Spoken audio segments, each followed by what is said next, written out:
La sourde bataille de l'uniforme, pardon, de la TSC.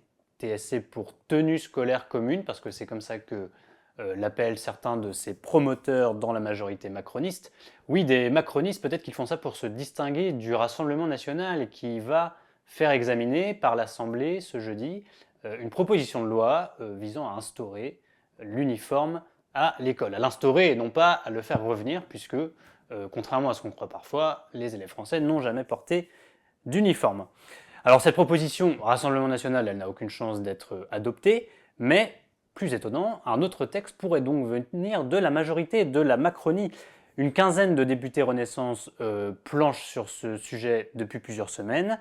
Ils devraient rendre leurs travaux à la fin de l'hiver et éventuellement déposer une proposition de loi qui irait dans le sens d'une expérimentation de l'uniforme à l'école, par exemple à l'échelle d'un département. Et ils sont bruyamment appuyés au gouvernement par une membre du gouvernement, une secrétaire d'État, Sonia Backès, secrétaire d'État à la citoyenneté, qui relève donc du ministère de l'Intérieur. Et Sonia Backès a aussi la particularité d'être présidente de la province sud de Nouvelle-Calédonie. Oui, parce que dans les Outre-mer, et particulièrement en Nouvelle-Calédonie, dans cette province sud, depuis 2017, eh bien, une tenue scolaire est obligatoire dans les écoles. Et Sonia Backès vante à tous ses interlocuteurs cette formidable idée. Elle dit que ça marche, notamment pour effacer les apparentes inégalités sociales.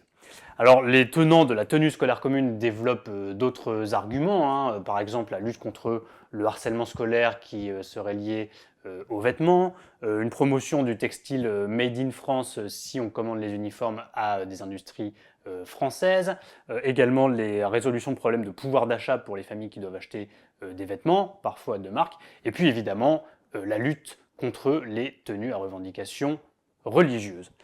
Alors il y a tous ces arguments d'un côté, mais il y a un hic et un gros, c'est que le ministre en charge de l'éducation nationale, Pap Ndiaye, est contre. Mais alors vraiment très contre. Je ne veux pas ouvrir ce débat, en tout cas à l'échelle nationale. Je ne veux pas de loi sur ce sujet. Imposer le port de l'uniforme à tous les élèves, c'est non.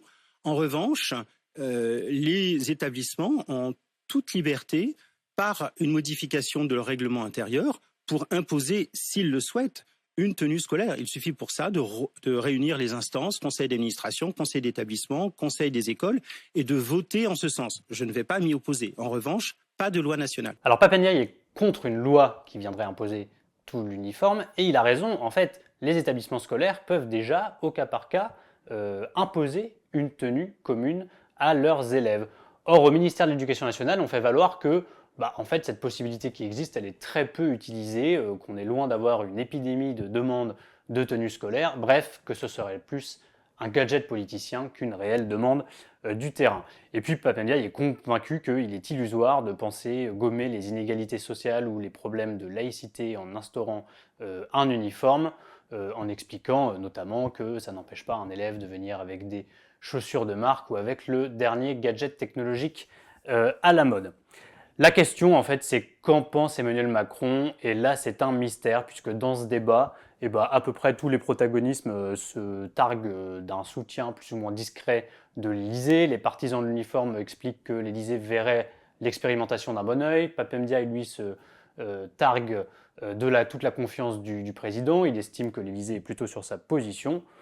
Alors pour savoir, attendons les travaux de ce fameux comité de députés, sachant qu'en général, quand on confie un sujet à un comité, c'est plus pour l'enterrer que pour le faire prospérer.